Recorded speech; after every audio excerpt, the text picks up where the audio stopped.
This is what too much rain can do.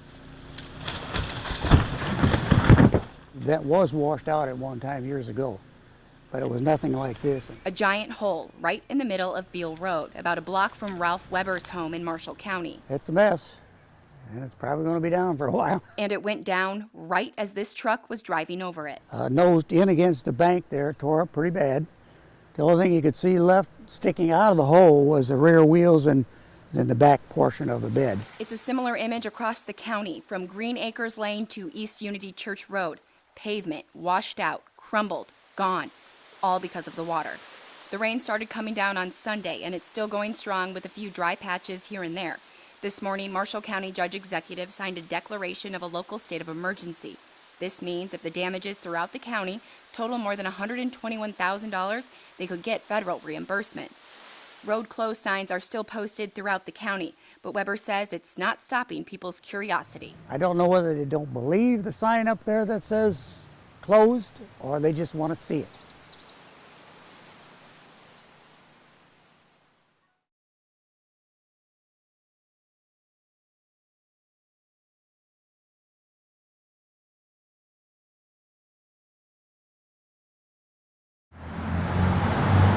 Beginning to look and sound a lot like Christmas in downtown Paducah. But as Jim Keeney was pushing his jewelry cart to his spot by the gazebo, he found some people who weren't as spirited. She's like, "Did you hear what happened?" I'm like, "No, what?" Santa's workshop vandalized. When something like this happens, it's very, very upsetting on a personal level. And that's exactly how Paducah Main Street Coordinator Melinda Winchester felt. And I think that's why I was just really heartbroken that someone would actually come and destroy a spot that's supposed to be magical for the kids. Heartbroken until friends and neighbors came to help. Yay! Oh, yay. It's wonderful. It's going to be wonderful. All of the new decorations were donated, and so many were donated that they're even spilling onto the street. And some more lights. Keeney says seeing how people responded to this plea for help, he believes this piece of Christmas will be even bigger and better. Whenever something unfortunate happens, it seems like you don't even have to do much more than just let it be known, and people will respond. And that's exactly what Winchester is hoping for.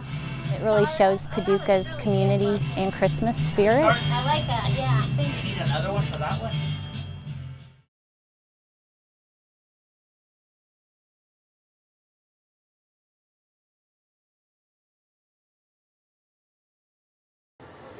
Go ahead and load that magazine. Go ahead and pull back that slide. All right, take up a good shooting position and fire one round. This is the first time Cynthia Holt is handling a handgun. I've always been a little bit leery of handguns because you hear the stories. The single mother of a teenage son says learning how to shoot was not an overnight decision. Makes you stop and think, especially if you had young children, is this the right decision for my family? Holt does not have a gun in the house, but lives with a bat by the bed. The bat is not going to be as useful as a gun is. It's going to stop the threat more than the bat would. This is basic. It's that mindset that brought her to this gun safety class. And when you pick up a firearm anytime, practice or real life, you grip it because it's your life. Women on Target is a 3-hour basic course on gun handling and shooting. Range America General Manager Warren Jones noticed a need for it when more women showed an interest in target practice. We don't want our female shooters to be intimidated by a man trying to teach them. This stance is fine. The class is capped at 25, and Jones says there is a waiting list. The last class that we had, I put the class up on Monday. It was sold out on Thursday for 2 weeks out. For many of the women, it's also their first time on the shooting range. And you can't get any more hands-on than this. I've been wanting to do this for a while. Susan Thompson has 3 children under the age of 10. If something were to happen, I'm able to take care of my kids, and that I feel comfortable doing that. Having a gun in your home may not make it a safer place to live. This Harvard School of Public Health study found 74% of people believe it makes it a more dangerous place.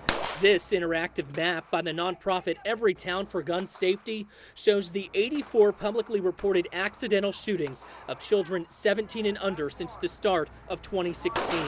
More than half happened in the victim's or friend's home. The thought of owning a gun with kids in the house is not lost on Thompson. It's why she's planning to talk to them about it before she makes her purchase. Absolutely. I don't want it to be something they're curious about. Teaching them a lesson as she and Holt are learning their own lesson about protecting their family. I would never want to harm anybody, but if it came to me or them, it would be them and not me or my son.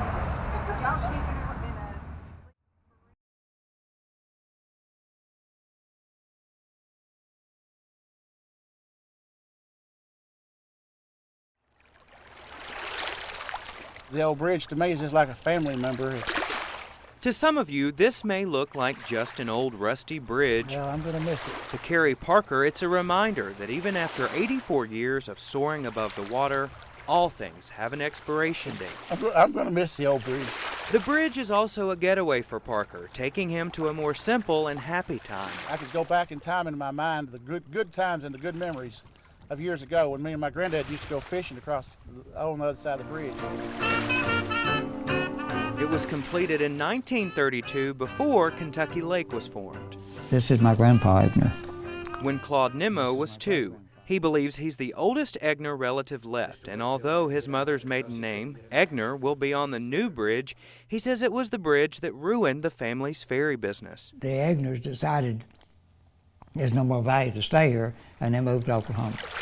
Not every span made it 84 years. You can clearly see which one was added after a collision in January 2012. The salvage master on board the Delta Mariner. The connection between Aurora and the land between the lakes made national news when the Delta Mariner crashed into the bridge, but the bridge pushed on to April 2016.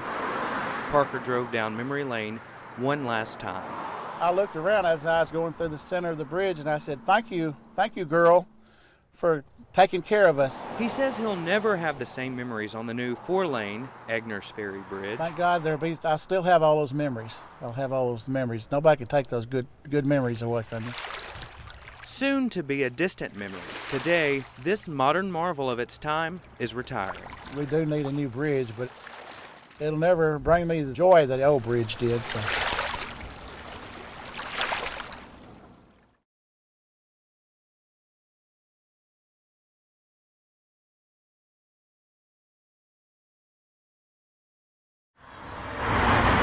It's beginning to look a lot like Christmas everywhere you go. It always just makes it so festive to see her work every year. She's very, very talented. We love to watch her paint the windows every year. She always does a great job. It's just Christmas when she comes and paints the windows, and that's the beginning of the Christmas season.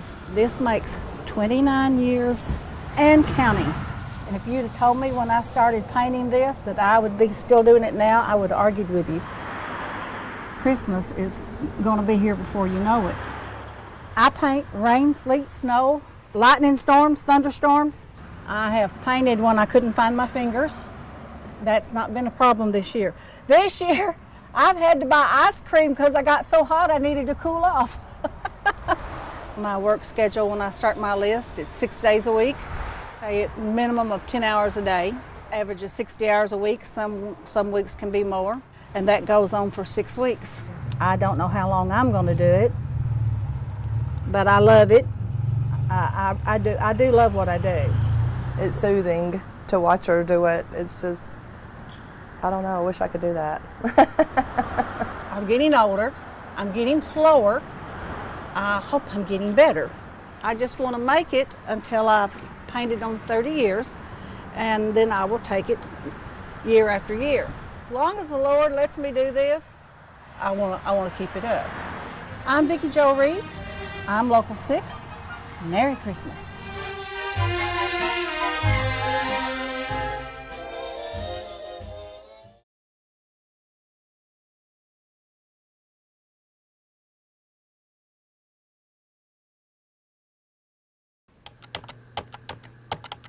She died of cancer. She was my mom's best friend. Facebook is a place for Diane Sloan to reminisce about the memories she shared with family and friends. That's me. That's Debbie. May of 71. But a handful of her lifelong friends are no longer living, even though she can still access their posts and pictures. My cousin Mike Core, his is still up, and my cousin Debbie Garner, hers is still up. Facebook estimates profiles of dead people will outnumber the accounts of the living by 2065, a thought not lost on Sloan. I find myself going to that page and sending birthday wishes even though I know they're deceased and they can't see them. It's also made her think about the concept many of you may not have even heard of, drafting a digital will.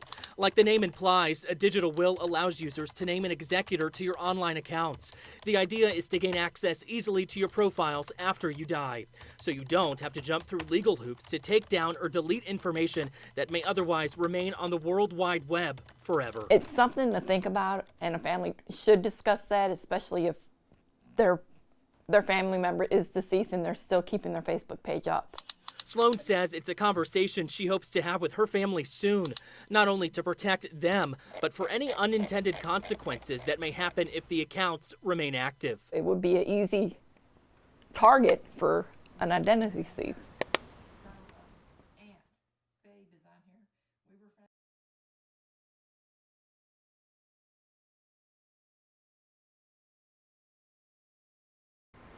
That brings back a lot of memories. Diane Sloan spends a lot of time scrolling through her friends list on Facebook, including clicking on the profiles of two cousins. They've been dead for a number of years. Sloan says it's out of habit, but that public profile can easily end up in the wrong hands, according to McCracken County investigator Darren Fromeyer. With technology today, criminals, they're finding unlimited ways to take advantage of people. He says digital ID theft is one of the most common forms of fraud, with many crooks overseas swiping pics and other personal information.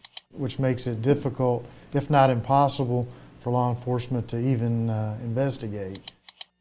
Estate planning attorney Paul Bradford says knowing your rights could make all the difference in keeping you from becoming a victim. That highlights the importance of a digital will or social media will. He says there are online websites that can walk you through the process of naming an executor of your online assets, which can range from social media, banking, and email accounts, even websites that may be of monetary worth, like a YouTube channel. There are a lot of accounts, especially business-related websites or say maybe an eBay account, that's actually valuable in dollars. If you plan to delete a loved one's digital footprint, Bradford cautions to check with the company's online terms of service. There is no nationwide law protecting you. Based on federal law, they're not necessarily required to turn over that if their terms of service don't allow someone other than the user to access it. Which is why Sloan says she's a believer in planning now, before it's too late. Families should get together and speak with each other and decide what to do. I would want something like that done for myself.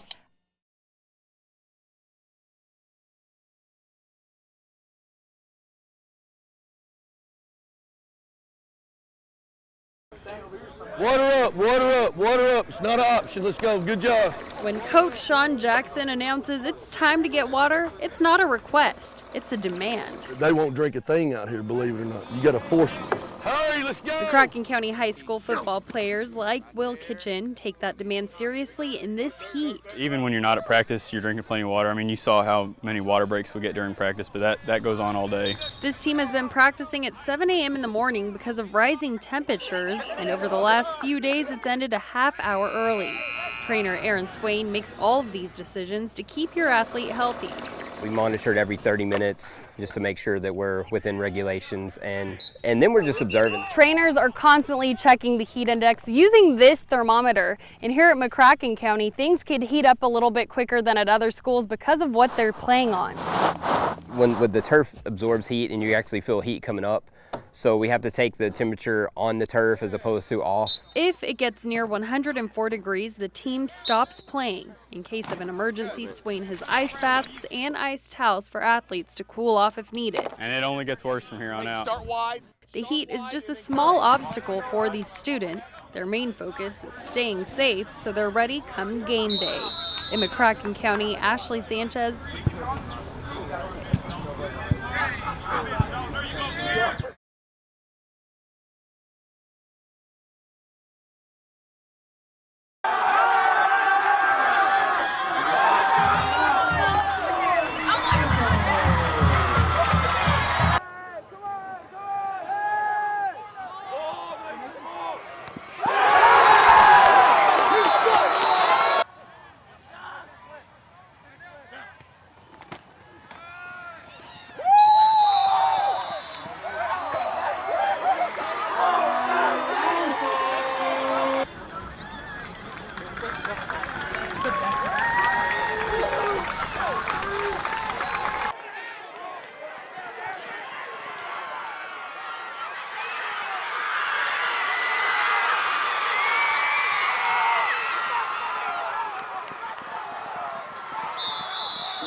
Loss of 3 on the play. That brings up 4th and 6 for Christian County.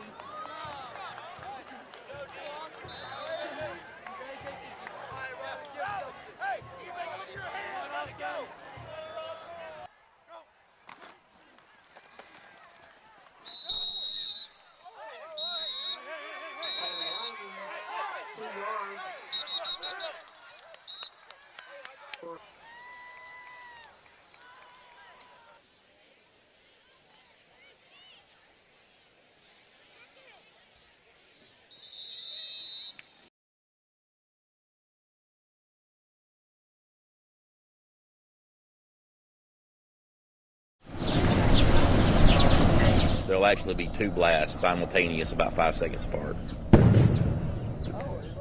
There's the blast. 5 seconds later.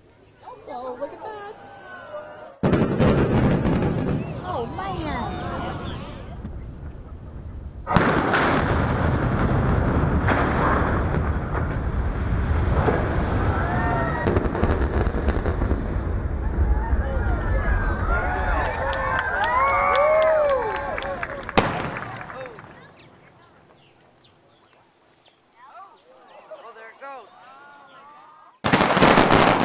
Is it gone? Yeah, gone.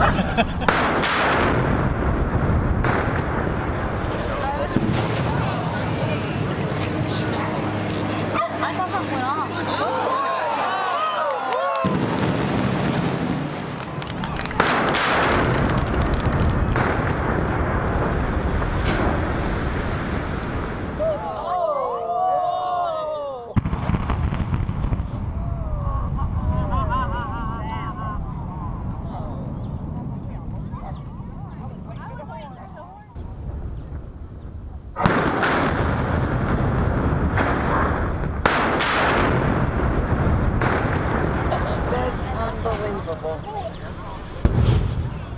I mean, I'm glad of the progress that has been made, but still, I'm sad about the bridge going.